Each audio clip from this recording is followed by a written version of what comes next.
देखिए, इसमें कोई संशय नहीं है। विश्व में किसी भी धर्म, किसी भी देश, किसी भी विचारधारा का मानने वाला हो कि सनातन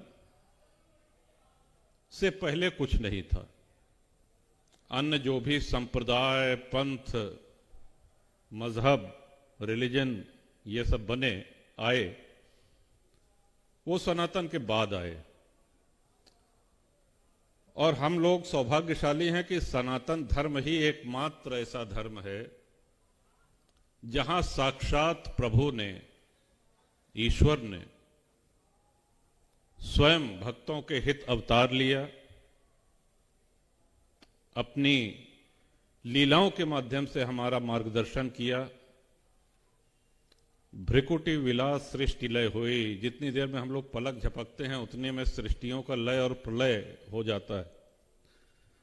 तो ऐसा नहीं था कि कुंभकर्ण को मारने या रावण को मारने प्रभु राम को आना पड़ता, लेकिन रामत्व की स्थापना के लिए साक्षात ब्रह्म ने प्रभु राम के रूप में अवतार लिया, आए। आने वाली सहस्त्राब्दियों तक उनका नाम, उनके यश कीर्ति का गान करते हुए हम लोग इस भवसागर से तर सकें, भक्तों का कल्याण हो, साधुओं का कल्याण हो। इस भाव से भगवान श्री कृष्ण, भगवान श्री राम अवतार लिए। आगे हम लोग जानते हैं। कुंभ के विषय में सभी को पता है कि देवासुर संग्राम के बाद देवताओं असुरों में अमृत के कुंभ को लेकर के जो छीना झपटी हुई, उसके 4 बूंद गिरे। लेकिन इसके बाद भी कुंभ की एक बहुत बड़ी प्रासंगिकता है। कुंभ जब लगता है तो पूरे देश के धर्माचार्य, बल्कि ये कहें कि सनातन के ध्वजावाहक आते हैं। अब राजतंत्र नहीं है, लेकिन पहले सारे राज रियासत जितने थे उनके राजा, सामंत, वो सब आते थे, अपने अपने राज्यों की समस्याएं कहते थे, उस पे आचार्यों का, गुरुदेवों का, विद्वानों का मार्गदर्शन प्राप्त करते थे। त्रिवेणी स्नान तो करते ही थे, और यहां के मिले हुए मार्गदर्शन को अपने अपने राज्यों में खुशहाली के लिए, वहां की प्रजा के कल्याण के लिए वो जाकर के लागू करते थे। तो इस तरह से वो अमृत जो कुंभ में, ये असली अमृत ये था जो इस कुंभ के माध्यम से हर जगह, पूरे देश में, पूरे विश्व में पहुंचता था। आज हम सभी लोग जानते हैं स्वामी विवेकानंद जी का जन्मदिन है, लेकिन साथ ही साथ आज माता जीजाबाई का भी जन्मदिन है। ये भी बहुत बड़े सौभाग्य की बात है, आज बहुत ही शुभ दिन है। और जीजाबाई न सिर्फ छत्रपति शिवाजी महाराज की मां थी, बल्कि शिवाजी राजा का निर्माण करने वाली महिला माता जीजाबाई। और भारत में हम सभी लोग जानते हैं, बहुत लोग लड़े अपने साम्राज्य बचाने के लिए, अपना साम्राज्य स्थापित करने के लिए, लेकिन हमारे छत्रपति शिवाजी राजा एकमात्र ऐसे महाराज थे जिन्होंने हिंदू स्वराज्य की स्थापना के लिए उस समय शून्य से लेकर के और एक ब्रह्मांड तक की रचना करी और हिंदवी स्वराज की स्थापना करी। आदरणीय एनपी सिंह जी को बहुत ध्यान से हम सुन रहे थे, और हम प्रयास करेंगे कि आपकी द्वारा कही गई किसी बात को दोहराया न जाए। आपकी हर बात से हम सहमत हैं, और हम ही नहीं, यहाँ पे जितने लोग हैं, आपने जिस विस्तार से, जिस गूढ़ता से दर्शन दिखाया, उससे हम सभी लोग सहमत हैं।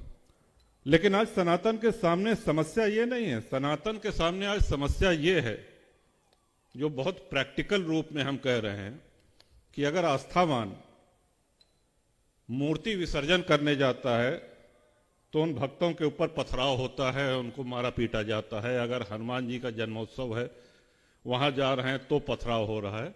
और ये 1-2 घटनाएं नहीं, ये एक नियम बन चुका है। और सिर्फ पथराव ही नहीं होता है, इतनी आतंकवादी घटनाएं, हमने किसी का कुछ नहीं बिगाड़ा। जिसने भी शरण मांगी भारत में उसको शरण मिली, और हमारी ये शर्त नहीं थी कि तुम धर्मांतरण कर लो, हिंदू हो जाओ, तब हम तुमको शरण देंगे। चाहे वो इस्लाम धर्म के मानने वाले हों, चाहे यहूदी हों, चाहे वो पारसी हों, चाहे तिब्बती बौद्ध हों, जो भी आया उसको भारत में इतना विशाल हृदय हमारा है, न सिर्फ शरण मिली बल्कि अपने धार्मिक रीति रिवाज पूरी तरीके से वो उसका पालन कर सकें, यह भी सुनिश्चित किया गया। और मैं समझता हूं कि हर एक किसी भी भारतीय को इसमें कोई आपत्ति नहीं थी। लेकिन समस्या तब शुरू होती है जब आप ये कहें कि जो मेरा ईश्वर है उसी को तुमको मानना होगा, अगर उसको नहीं मानोगे तो मौत के घाट उतार दिए जाओगे, हमले होंगे, आतंकवादी विस्फोट होंगे, वो चाहे काशी में हो, चाहे प्रयाग में हो, चाहे अक्षरधाम मंदिर में हो, चाहे भारत की संसद में हो। ये आज हमारे सामने सबसे बड़ी चुनौती है। और मैं ये मानता हूं कि आज हमको इस्लाम से बहुत कुछ सीखने की भी आवश्यकता है। ईमानदारी से हम सोचें कि उनका अपने धर्म के प्रति जो समर्पण है, क्या हमारे अंदर है? हम तो मंदिर जाते हैं, हम संतों के पास जाते हैं तो पूरा मांग पत्र लेके जाते हैं। अपनी भाषा में कहते हैं कि साहब बिटिया का बियाह हो जाए, लड़का की नौकरी लग जाए, बड़ी कृपा, तो हम अपना एक बड़ा लंबा चौड़ा मांग पत्र लेकर के जाते हैं। वो जाते हैं तो उनकी इबादत में एक चीज रहती है कि इस्लाम कैसे बढ़े, वो उनका उनके धर्म के प्रति समर्पण है। उधर हमारी कोई सोच ही नहीं है। और संस्कृतियों की रक्षा सदैव शस्त्र से होती है। शास्त्र कभी भी संस्कृतियों की रक्षा नहीं कर सकते, कभी भी नहीं। और अगर शास्त्र संस्कृतियों की रक्षा, राष्ट्र की रक्षा कर सकते तो तक्षशिला महाविद्यालय, नालंदा विश्वविद्यालय ये ध्वस्त नहीं होते। एक लुटेरा आया, उसने नालंदा को पूरा जला करके ध्वस्त कर दिया। जितने वहां पे आचार्य थे सबको मौत के घाट उतार दिया गया। कितनी अनमोल पुस्तकें हम और आप सभी सुनते हैं कि 6 महीने तक पुस्तकें जलती रही, और यही हाल तक्षशिला का भी हुआ। हमारे प्रभु ने जब जब अवतार लिया, भगवान राम को 14 वर्ष का वनवास हुआ, राजपाट छोड़ के जाना पड़ा उनको। तो ऐसा तो नहीं था कि उन्होंने 14 वर्ष के लिए कहन अच्छा क्या ले जाओगे, कहन एक डबल बेड, एक सोफा और तकिया, जरा वहां बैठने के लिए आराम होगा। सारा भोग, सारा ऐश्वर्य सब कुछ छोड़ करके साथ क्या ले गए? धनुष बाण। और काम भी वही आया, जिस हेतु अवतार लिया था उसकी पूर्ति वहीं से हुई। हम अगर मां की उपासना करते हैं, शक्ति स्वरूपा दुर्गा मां, वो देखिए शस्त्र सज्जित रहती है। हनुमान जी महाराज ने कभी गदा नहीं छोड़ा, गदा से बहुतों को सुधार दिया उन्होंने। भगवान शिव के हाथ से कभी त्रिशूल नहीं छूटा। हम ये तो समझें कि ये हमारे साक्षात ब्रह्म आकर के हमको कहना क्या चाह रहे हैं। ये शास्त्र ये विवेक देता है कि आप शस्त्र का उपयोग कब और कहां करें, किस पे करें। लेकिन शास्त्र कभी ये नहीं कहते कि आप शस्त्र छोड़ दीजिए, शस्त्र त्याग दीजिए। आज अगर भारत एक राष्ट्र के रूप में सुरक्षित है तो हमारे सशस्त्र बल और सेना के कारण है, जो अपने प्राणों की आहुति दे करके और हमारे देश को सुरक्षित रखे हैं। ये इसलिए नहीं है कि हमारी सबसे प्राचीन परंपरा है, सबसे प्राचीन धर्म है और हम बड़े शांति प्रेमी हैं, हम बड़े ज्ञानी हैं, हम शास्त्रों का बड़ा सम्यक अध्ययन हमने किया है, इसलिए हमारा देश सुरक्षित है। और अगर आज विश्व के उसमें देखें तो सबसे प्रत्यक्ष उदाहरण आपको इजराइल का मिलता है। इजराइल अगर आज अपना अस्तित्व बचाए हुए है, और अस्तित्व ही नहीं बचाए हुए है, अब उसके ऊपर जो हमले हो रहे हैं, जो आक्रांता हो रहे हैं, सबको मुंह तोड़ जवाब भी दे रहा है, तो वो अपने शस्त्र बल के कारण दे रहा है। हमारे सनातन धर्म में नागा अखाड़ों की स्थापना शस्त्रों के ही आधार पर हुई थी। जब औरंगजेब ने काशी विश्वनाथ मंदिर तोड़वाने के लिए पहली बार हमला किया, तो हमारे नागा संतों ने ही मुगल सेना को मुंहतोड़ जवाब दिया और उनको खदेड़ दिया उल्टा। ये अलग बात है कि 5 वर्ष बाद उससे कहीं बहुत बड़ी सेना लेकर के औरंगजेब आया और वो काशी विश्वेश्वर के उस धाम को तोड़ने में सफल रहा। एक धर्म के रूप में, एक संस्कृति के रूप में, हर विद्वान यहां पे सभागार में जितने भी हैं वो आप मानेंगे कि जितनी ज्यादा लूट, हत्या और बलात्कार धर्म के आधार पर हिंदुओं के साथ हुई है, वो विश्व की और किसी सभ्यता, किसी संस्कृति में नहीं हुई है। गिनती नहीं है, अनुमान नहीं लगाया जा सकता। और वो इसलिए भी कि एक और जहां हमने अपने शस्त्र छोड़े, वहीं कूटनीति के तहत हम जातियों में बांट दिए गए। आज यदि कोई संत महात्मा ये कहता है कि जात पात हमारे लिए इसका भेद मिटाना बहुत आवश्यक है, तो कुछ आचार्य उसकी भी आलोचना करने लगते हैं। हाँ ठीक है, जातियां हैं, जाति की भूमिका सजातीय विवाह तक सीमित रहे, या चलिए यहां तक भी कर लिया जाए कि ठीक है, हम अमुक जाति के हैं, हमको प्रसन्नता है, हमको गर्व है, लेकिन दूसरी कोई जात हमसे छोटी है, उसको कैसे नीचा दिखाएं? यहीं से हम अपने आप चाहे अनचाहे अपने धर्म को कमजोर करना शुरू कर देते हैं। मोहम्मद बिन कासिम पहला आक्रांता था जिसने भारत पे हमला किया, और युद्ध के बाद जब दोनों सेनाएं विश्राम करने लगी, तो राजा दाहिर के पक्ष में जो सेना थी उसमें अलग अलग जगह चूल्हे जल रहे थे। तो उसने पूछा कि ये अलग अलग चूल्हे क्यों जल रहे हैं? अब खाना बन रहा है। हाँ खाना बन रहा है, तो एक स्थान पे क्यों नहीं? कहे साहब ये उस बिरादरी का है, ये उस बिरादरी का चूल्हा जला है, ये फला बिरादरी का है, इसका हाथ लगाया वो नहीं खाते हैं, वो छू लेंगे तो वो नहीं खाएंगे। तो बड़ी जोर से हंसा। उसने कहा मैंने भारत फतेह कर लिया, हिंदुस्तान फतेह कर लिया। और हम हैं कि आज तक इस ऐतिहासिक भूल को देखते हुए भी अनदेखा कर रहे हैं, समझते हुए भी नासमझ बन बैठे हैं। हाँ, ये सनातन एक नई करवट ले रहा है। अब आप लोगों में उत्साह देखने को मिलता है, नौजवानों में उत्साह देखने को मिलता है, बेटे बेटियों में उत्साह देखने को मिलता है। अब लोग खुल के बोल रहे हैं, बड़ा ही सकारात्मक है ये, लेकिन अभी भी बहुत कुछ करना है। नाम बिना लिए हम कहेंगे कि ये हैदराबाद का एक नेता है, उसने कहा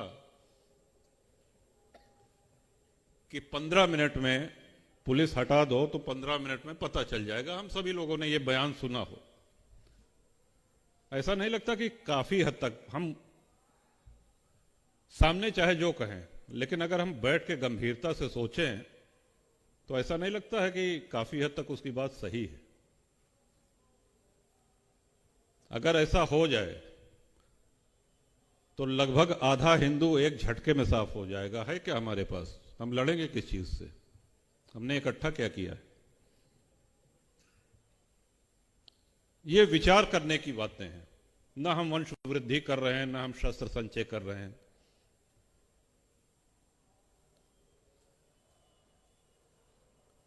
इन समस्याओं पे हमको, आपको, सबको इस कुंभ में सम्यक चिंतन करना है, और यहां से हम अमृत की बूंदें ले जाकर के अपने समाज को दे सकें, उसे आगे बढ़ा सकें, तब तो हमारी और आपकी ये कुंभ यात्रा सफल मानी जाएगी। नहीं तो बहुत से लोग हैं, आते हैं, स्नान करते हैं पतित पावनी गंगा माई में, संगम त्रिवेणी में, आस्था है, और आस्था ऐसी कि विश्व का सबसे बड़ा ये महापर्व है। आप देखिए कि कहां कहां से चले आ रहे हैं। अभी हम लोग आ रहे थे 20 किलोमीटर दूर से, माताएं सिर पे बोरी रख के, गठरी रख के, कहां जाना है, कहां सोने को मिलेगा, कहां भोजन मिलेगा, कोई ठिकाना नहीं है। लेकिन आस्था ऐसी चीज है कि खींची चली आ रही हैं। वृद्ध हैं, बालक हैं, सब लोग। हमारे हिंदू धर्म में आस्था की कमी। महाकुंभ मेला में आपका स्वागत। इस हिंदू धर्म में, हमारे सनातन धर्म में आस्थावानों की, सब लोग। हमारे हिंदू धर्म में आस्था की कमी। महाकुंभ में ठिकाना नहीं है। लेकिन आस्था ऐसी चीज है कि खींची चली आ रही हैं। वृद्ध हैं, बालक हैं, सब लोग। हमारे हिंदू धर्म में आस्था की कमी। महाकुंभ मेला में आपका स्वागत। इस हिंदू धर्म में, हमारे सनातन धर्म में आस्थावानों की भी कमी नहीं है। बस उस आस्था को एक दिशा देनी है। हम मंदिर जाएं, हम संतों के दर्शन करें, हम बोलें, तो एक ये विचार अवश्य रहे कि इससे हमारे धर्म का क्या भला होगा। क्या हमारा सनातन इससे मजबूत हो रहा है या नहीं, या हम उसमें कुछ योगदान अपना दे पा रहे हैं या नहीं। निजी पुण्यार्जन करना ठीक है, बहुत अच्छी बात है, सात्विकता बहुत अच्छी बात है। लेकिन ऐसा नहीं कि वो कहे साहब वो 12 ज्योतिर्लिंग के दर्शन कर लेहन, कहें अब चारों धाम कर लेहन, कहें साहब अब लहसुन प्याज छोड़ दे हैं, बड़ी अच्छी बात है। कहें अब क्या करता है, कहें अब दिन में साहब एक के बार भोजन करे थे, अच्छी बात है। लेकिन ये आपका निजी कर्मकांड हुआ, इससे धर्म का क्या भला हो रहा है। आज बहुत बड़ी चुनौतियों के सामने हमारी ये सबसे पुरानी सभ्यता, सबसे पुरानी संस्कृति, सबसे पुराना धर्म आज खड़ा हुआ है। भारत के अलावा और हमको कहीं कोई आश्रय देने वाला नहीं है पूरी दुनिया में। जिन लोगों ने भारत में शरण ली, हम कहते हैं, एक बार फिर अपनी वही बात दोहरा रहे हैं कि बिना पाकिस्तान, अफगानिस्तान के इस्लाम की कल्पना की जा सकती है। अमेरिका, फ्रांस और इंग्लैंड के बिना ईसाइयत की भी कल्पना की जा सकती है, लेकिन बिना भारत के हिंदुत्व की कल्पना ही नहीं हो सकती। ये दोनों एक दूसरे का पर्याय है। और हमारे आपके पास अब दूसरा कोई स्थान, दूसरा कोई जगह, दूसरी कोई शरण ये नहीं है। और ये भी याद रखिए कि जितने लोग धर्म परिवर्तन किए हैं, जो आस्थाहीन थे, जो लोभी थे, जो कायर थे, उन्होंने सनातन को छोड़ करके धर्मांतरण कर लिया। जो त्यागी थे, बलिदानी थे, आस्थावान थे, वीर थे, हम सब लोग उनकी संतानें हैं। तो हमारे खून में तो तेजी है ही है उनसे अधिक। पाकिस्तान के हिंदू भाई बहुत से ऐसे हैं, आना चाह रहे हैं। एक अनवरत 20 वर्ष 22 वर्ष से उस कार्यक्रम में हम लोग लगे हैं, कितनों को ले आ पाए हैं ये एक अलग विषय है। जिस नारकीय यातना की वो चर्चा करते हैं कि किस हाल में हम लोग, कि हमारे माता पिता के सामने बच्चियों का बलात्कार होता है और उनसे कहा जाता है कि देखो, आप कल्पना नहीं कर सकते कि किस स्थिति में वहां पे। और जब वो लोग आते हैं तो कहे साहब आस्था हमारी इतनी प्रबल थी, इलाज तो बहुत सरल था। हमने पूछा क्या इलाज, कहे साहब कलमा पढ़ लेते सारी समस्या खत्म हो जाती। लेकिन हमारी ईश्वर में, हमारी सनातन में जो आस्था है, उसके कारण हम पीढ़ियों से झेल रहे हैं, भोग रहे हैं। बहुत ही नारकीय स्थिति है।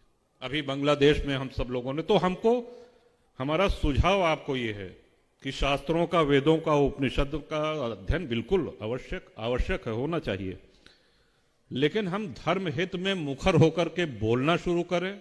आज बहुत से ऐसे साधन हैं, इलेक्ट्रॉनिक मीडिया है, ये ट्विटर, एक्स, कई सोशल मीडिया के प्लेटफॉर्म हैं, जहां हम अपनी बात खुल के कह सकते हैं, मुखर तरीके से रख सकते हैं। हम 4 लोगों के बीच में बैठे तो तार्किक ढंग से अपनी बात रख सकते हैं। और दूसरा,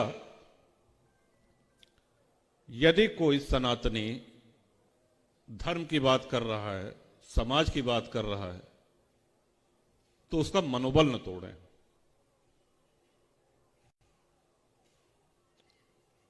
कोई भी उद्योगपति, कोई पत्रकार, कोई व्यापारी, कोई राजनेता, कोई अधिवक्ता, कोई किसान अगर वो हिंदुत्व के लिए मुखर होता है, थोड़ा सा बोलता भी है ना, तो 4 हिंदू उसके पीछे पहले लग जाते हैं।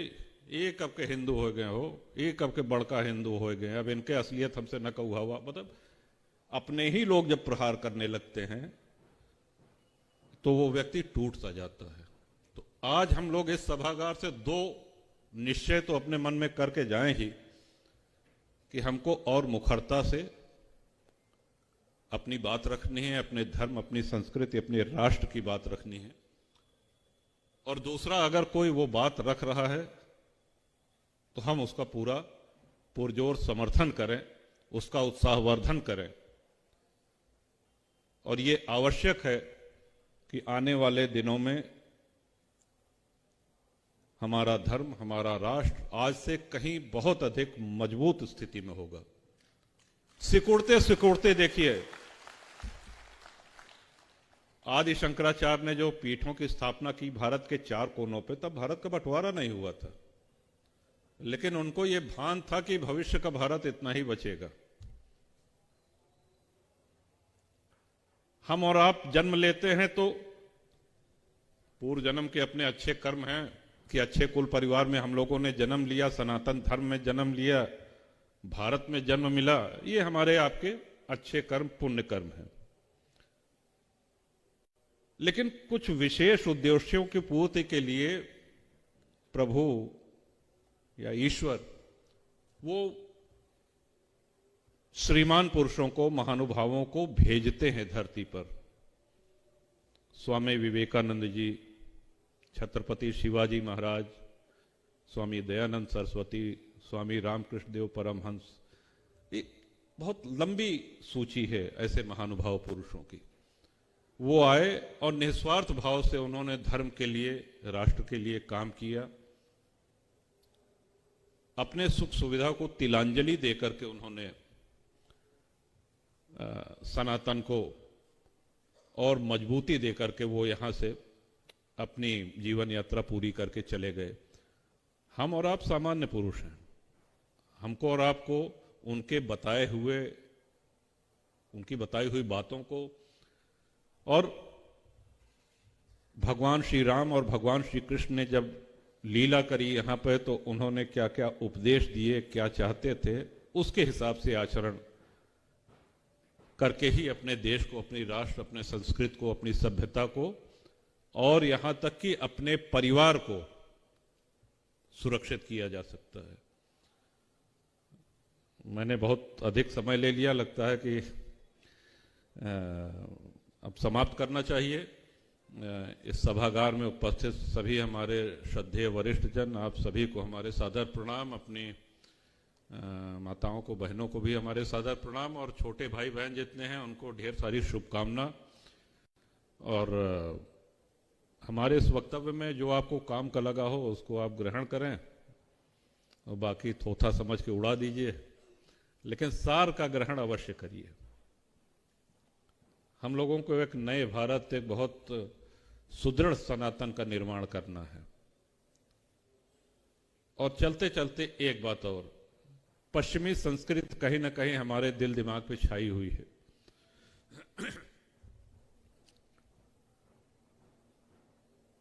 भौगोलिक गुलामी अंग्रेज चले गए, समाप्त हो गई। अब समय आ गया है कि हम उस वैचारिक गुलामी से भी अपने आप को छुड़ा लें। वैचारिक गुलामी से हमारा तात्पर्य है कि मम्मी पापा नहीं, जितने यहां पे वरिष्ठ जन हैं, हमको नहीं लगता कि आप अपने माता पिता को इन शब्दों से संबोधित करते होंगे। लेकिन आपने ये तो किया कि आपने अपने बच्चों से यही कहा कहने के लिए। इस तरह की कई चीजें हैं जो अंग्रेज हमारे दिमाग में बैठा गए। हाँ, ये बात सही है कि देखें, धोती कुर्ता हो या कुर्ता पैजामा हो, ये बहुत महंगा पड़ता है। धुलाई, कलफ, माड़ी, पैंट शर्ट अपेक्षाकृत सस्ती पड़ती है पहनने में, पहने। लेकिन महापर्वों के दिन, त्योहार के दिन अपना स्वदेशी वस्त्र, अपना धार्मिक वस्त्र ये अवश्य पहने। आज कई लोगों से बात होती है, हम कहें कि धोती पहन ले, कहें हम तो जन्मे नहीं करी, कैसे पहली जा, सिखाओ में पहले। तो ढेर जने को सिखाई थी कि कैसे पहरी जात। तो ये स्थिति ना हो, इन्हीं शब्दों के साथ आपने धैर्यपूर्वक हमको सुना, अपना आशीर्वाद दिया। अभी तो 2 दिन बाद से आरंभ होना है ये महाकुंभ। आदरणीय आशीष भैया को और पूरा दिव्य प्रेम सेवा मिशन जो कि हमारा परिवार है, ढेर सारी शुभकामनाएं, और आने वाले दिनों में ऐसी अमृत वर्षा होती रहे और हम लोग लाभान्वित होते रहें, इसी मंगल कामना के साथ बहुत बहुत धन्यवाद। जय सिया राम।